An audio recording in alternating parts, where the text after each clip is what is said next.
Disclaimer: this content is intended for mature audiences only. Viewer discretion is advised. When I look back at that moment, I realize it was the kind of day that changes everything. Quiet, ordinary at first, but carrying an unspoken shift I couldn't ignore. I had always seen my stepdad as someone steady, reserved, and almost too predictable. He wasn't the type to let his emotions show easily, and he kept a safe distance from anything that could blur the lines in our family. But lately, I started noticing the little things, the longer pauses when we talked, the way his eyes lingered on me just a second too long, and the unspoken tension that seemed to hover in the room whenever we were left alone. It wasn't one big moment that gave it away, but rather the accumulation of small details that no one else seemed to notice. Maybe it was the way his expression changed when I walked into the kitchen one evening, or the subtle hesitation in his voice whenever he tried to act normal around me. At first, I brushed it off, convincing myself I was imagining things. After all, why would I even think that way about someone who had been in my life for years? But deep down, a quiet voice kept whispering that something had shifted. The truth hit me one afternoon when I caught him looking at me differently. It wasn't just casual or accidental, it was intentional, and it carried a weight that I couldn't ignore.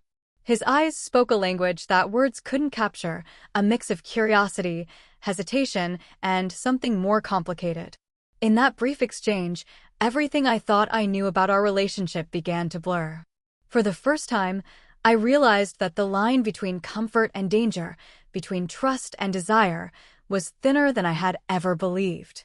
What do you do when someone you're supposed to see as family suddenly feels like something else entirely? Do you ignore it, hoping it passes?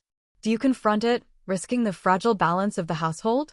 Or do you lean into the feelings you swore you would never allow yourself to acknowledge? These questions played on repeat in my mind, and I couldn't escape them no matter how much I tried to distract myself. I know many of you watching might already be forming opinions. Some of you might think I should have walked away, while others might feel curious about what happened next. That's why I want to hear from you. What would you have done in my position? Drop your thoughts in the comments, or even take a second to imagine how you might handle a situation where someone close to you suddenly crossed an invisible line. The night that followed pushed me into a decision I never expected to make. The glances turned into words, and the silence turned into something more. My heart raced with every step I took, torn between fear and curiosity, between what was right and what felt impossible to resist. I knew I was about to change everything, not just for myself, but for him too. And in that moment, when I finally decided to respond to the look he gave me, I did something that would forever alter the way we saw each other. But what I did and what happened after is a part of the story I'm about to tell you. I remember lying awake that night, staring at the ceiling, trying to make sense of everything I had just felt. My mind kept replaying the way his eyes lingered on me, the unspoken message in that look, and the way it made my heart race in a way I couldn't explain. I tried to tell myself it was nothing, that maybe I had misunderstood or overthought, but deep down I knew that wasn't true. There was a shift between us, subtle but undeniable, and once I noticed it, I couldn't go back to pretending it wasn't there. The days that followed felt different. Even the smallest interactions seemed loaded with meaning. When he walked into the living room and our eyes met, I could sense something underneath the surface, like a current running silently between us. He would ask me casual questions about school, about my day, about plans for the weekend, but the tone was different now, softer, as if he was holding back words he couldn't bring himself to say out loud. And while part of me wanted to ignore it, another part of me couldn't help but notice how much attention he suddenly paid to the smallest details about me. I started remembering moments from before, times when maybe he had looked at me a certain way and I had dismissed it. Times when the conversation had gone quiet and I hadn't realized why. Looking back, it was like connecting dots that had always been there, but I had never wanted to draw lines between. And the more I thought about it, the harder it was to shake the feeling that this wasn't new. It had just finally come to the surface. The strange thing was, I didn't feel uncomfortable. If anything, I felt conflicted. He wasn't just anyone. He was someone who had been a steady figure in my life for years. But he wasn't a stranger, and that familiarity made the tension even stronger. It was as if we were standing on a fragile line that neither of us dared to cross, but both of us felt was there. There were moments when I caught myself wondering if I was imagining everything. Was it possible I was just seeing what I wanted to see? But then he'd glance at me again with that same look, and all my doubts would disappear. I knew I wasn't making it up. Something real was happening, even if we both refused to name it. One evening, we were in the kitchen at the same time. The house was quiet, and for a second it felt like we were the only two people in the world. He handed me a glass of water, and when our hands brushed, it was like a spark I couldn't ignore. He hesitated, just for a second, his eyes locking with mine, and the silence that followed felt louder than words.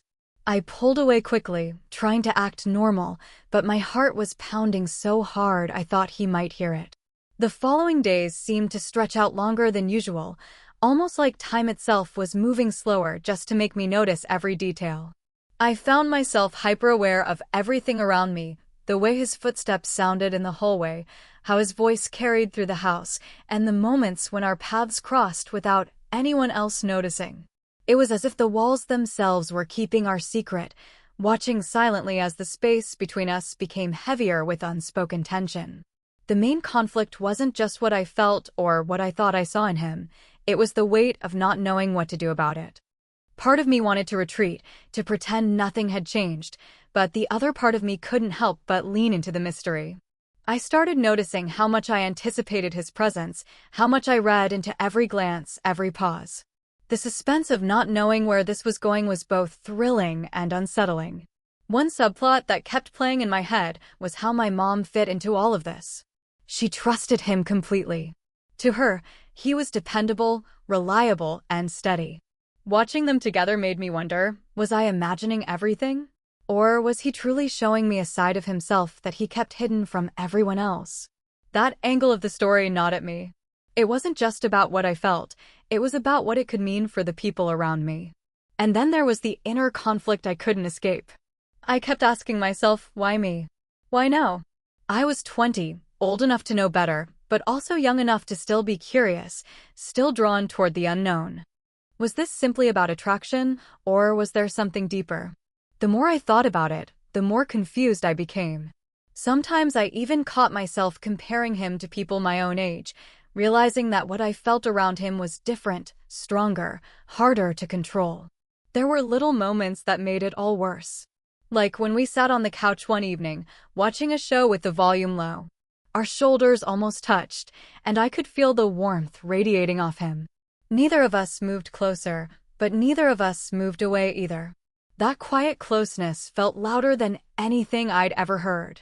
Later that night, I couldn't stop thinking about it, replaying it over and over like it was some kind of secret replay stuck in my mind.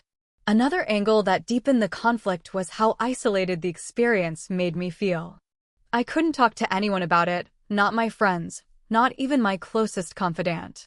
Who would understand? Who wouldn't judge? Keeping it bottled up made it even stronger, like pressure building up inside me with nowhere to escape. Every day felt like walking a tightrope, unsure if one wrong step would expose everything. What I found most confusing was his restraint. He never said anything out loud, never crossed an obvious line, yet the silence between us spoke louder than words. Was he battling the same thoughts I was? Or was he deliberately leaving it up to me to make the first move? That uncertainty was its own kind of torment. And here's where I want to bring you in. If you were in my position, feeling something undeniable but unspoken, caught between curiosity and loyalty, what would you do? Would you walk away before it got too far, or would you lean into the tension and see where it led? Let me know in the comments, because your perspective might change how I see this story even now. As days turned into weeks, the suspense only grew stronger. Every small interaction felt like part of a larger pattern, as if we were both circling something we didn't dare name. And deep down, I knew that it was only a matter of time before the silence broke and the real story began. It happened on a night that felt different from the very start. The house was unusually quiet, almost too quiet, with only the sound of the clock ticking in the background. My mom had gone out for the evening, leaving just the two of us at home. At first, I tried to busy myself in my room, scrolling through my phone, pretending I wasn't aware of the empty silence that stretched between us. But no matter how hard I tried, I could feel the weight of his presence downstairs, waiting like an unanswered question. Eventually, I made my way into the living room, telling myself it was no big deal, that I wasn't doing anything wrong. He was sitting there, the glow of the television reflecting on his face, though I don't think he was really watching it. When our eyes met, it was like every moment from the past few weeks had led to this single second. Neither of us looked away this time. The tension was so thick it was almost hard to breathe. I sat down on the opposite end of the couch, but the distance felt meaningless. Every shift, every movement carried a gravity I couldn't ignore. I could hear the sound of my heartbeat in my ears, faster than I wanted it to be, and I wondered if he could sense it too. We talked at first, small, ordinary things that should have meant nothing. But underneath the words was something unspoken, something louder than anything we could bring ourselves to admit. Each pause in the conversation stretched longer, each glance lasted just a little too long. It was as if we were circling around the truth, both afraid to name it but unable to let it go. At one point, our hands brushed when I reached for the remote. That small touch was enough to send a rush of heat through me, enough to make me pull back quickly, though the spark lingered long after. He didn't say anything, but the way he looked at me said everything. It wasn't just in my head. The line between us had blurred, and we were both aware of it now. The clock ticked louder, and the silence between us grew heavier. I couldn't shake the feeling that something was about to happen, something that would change everything. I found myself holding my breath, caught between wanting to move closer and wanting to run away. The silence between us that night felt like it could swallow me whole, but just when I thought the moment couldn't get heavier, something unexpected happened that changed everything. My phone buzzed, breaking the stillness, and when I glanced at the screen, it was a message from a close friend. "Hey, are you okay?" I heard something today. That single line set my heart racing in a different way. I quickly locked my phone, not wanting him to see, but inside my head, 1,000 questions started spinning. What did she hear? Was it about me? About us? The idea that someone else might have noticed something only raised the stakes of what was happening. For the first time, it hit me that maybe this wasn't as invisible as I thought. Maybe people around us had already picked up on the looks, the hesitation, the tension in the air. That realization shook me. If my friend could sense it, how long before my mom noticed too? The suspense wasn't just between the two of us anymore, it had spilled into the outside world, even if only in whispers. I tried to act normal, forcing a smile as I set my phone aside, but I could feel his eyes on me, watching carefully, almost like he knew I was hiding something. He didn't ask, though. Instead, he shifted in his seat, leaning slightly closer, and in that subtle movement, I felt the pull of everything we'd been avoiding. The temptation was undeniable, but now it carried with it a new layer of danger. The twist wasn't just the growing closeness between us, it was the possibility of being found out, of the outside world creeping into our private tension. That thought made everything sharper, more intense. Every glance, every word, every pause carried the weight of risk. And instead of pushing me away, it only drew me in deeper. Another layer to the conflict came when he suddenly asked me a question I wasn't expecting. "Do you ever feel like people see you differently than who you really are?" His voice was calm, almost casual, but the way he asked it made me feel like he was hinting at more. I froze for a moment, unsure how to answer, because wasn't that exactly what I had been feeling from him all along? That he saw me differently now, in a way he couldn't say out loud? It was like we were speaking in coded language, both of us aware of the subtext, but unwilling to acknowledge it directly. That conversation opened a door I wasn't ready for, a door that made me realize this wasn't just about stolen glances anymore. This was emotional, layered, and far more complicated than I had ever expected. The suspense only escalated when my phone buzzed again later, another message from my friend. "We should talk. I think you need to be careful." My pulse quickened. Careful of what? Careful of him? Or careful of myself? Suddenly, it wasn't just about what was happening between us, it was about what others might already suspect, and what could happen if the truth slipped out. That night ended with more questions than answers. I went to bed with my heart pounding, my mind tangled in what-ifs. What if someone already knew? What if my mom found out? And what if the tension between us finally reached a point where neither of us could hold back? The night everything came to a head felt heavier than all the nights before it. The weight of unspoken words and stolen glances had built up so much that it was impossible to ignore anymore.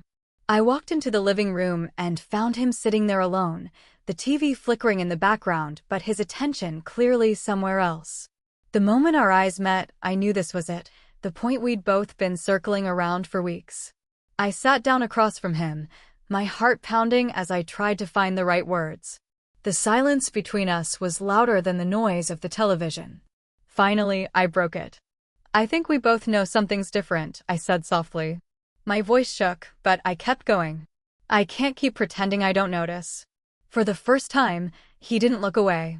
His expression carried a mix of relief and fear, like he had been waiting for me to say it, but never dared to himself. He leaned forward slightly, lowering his voice. "You're not imagining it. I've tried to fight it, but it's there." Hearing him admit it out loud sent a rush through me, equal parts terrifying and liberating. The air between us felt electric. It was as though all the tension from the past few weeks had come to rest in this one moment, balanced on a knife's edge. Neither of us moved closer, but we didn't need to. The truth had already bridged the space. I realized the real conflict wasn't about whether we felt something. It was about what we were going to do with it. Just as the silence was about to tip into something irreversible, my phone buzzed again. This time it wasn't a friend, it was my mom.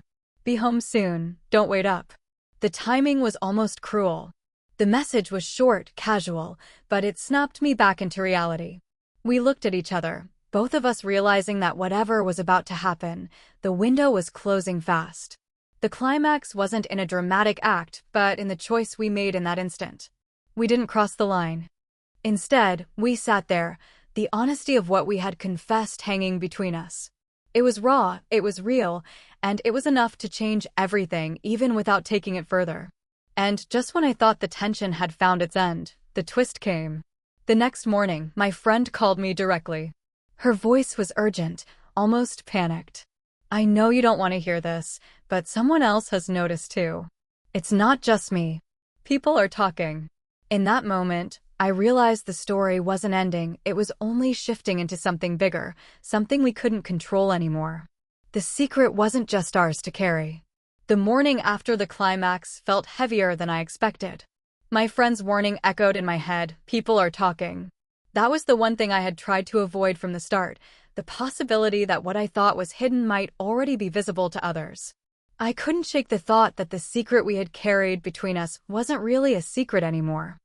I saw him at breakfast, and though we didn't say much, our eyes met with an understanding that words couldn't capture. We both knew we were standing on dangerous ground, and the choices we made from here would shape everything. For once, the tension wasn't about what we wanted, but about what we were willing to risk. That day, I met up with my friend. She looked at me closely, like she was trying to read my face for the truth. "I'm not judging you," she said quietly. "I just want you to be careful. People see things differently, and not everyone will understand." Her words stung, but they also grounded me. She wasn't wrong. Whatever was happening wasn't just about feelings, it was about perception, about family, about consequences. When I got home, I made a choice. I sat down with him, and for the first time, we spoke openly about everything. I admitted the way I had felt, how the looks and silences had pulled me in. He admitted the same, but he also reminded me of the reality we couldn't ignore. "We can't control what people think," he said softly, "but we can control what we do from here." It wasn't an easy conversation, but it was the one we needed. We chose not to cross that line. The suspense, the tension, the what-ifs, they had been real, but they didn't have to define the rest of our story. Instead, we left it where it was, a complicated chapter, a memory of something unspoken that never fully became more. In the end, the resolution wasn't about a dramatic ending, but about understanding boundaries and choices. The twist was realizing that sometimes the strongest decision isn't giving in, but knowing when to stop. It left me with questions I'll always carry. What might have happened if we had taken another path? But it also left me with clarity. Not every story needs to end with the line being crossed. Sometimes the power is in the restraint. So here's what I want to ask you. How do you feel about this ending? Was it the right decision, or would you have chosen differently? And would you like to see a sequel that explores what happens after the secret starts to spread? Share your thoughts in the comments. I'd love to hear your take. Summary: this is the story of a young woman who begins to notice her stepdad looking at her differently, sparking a complicated tension that builds over time. As glances turn into unspoken truths, she struggles with curiosity, desire, and the weight of family boundaries. Just when their silence threatens to become something more, outside suspicions raise the stakes. In the end, the story is about choices, restraint, and the lessons that come when temptation collides with reality. E12.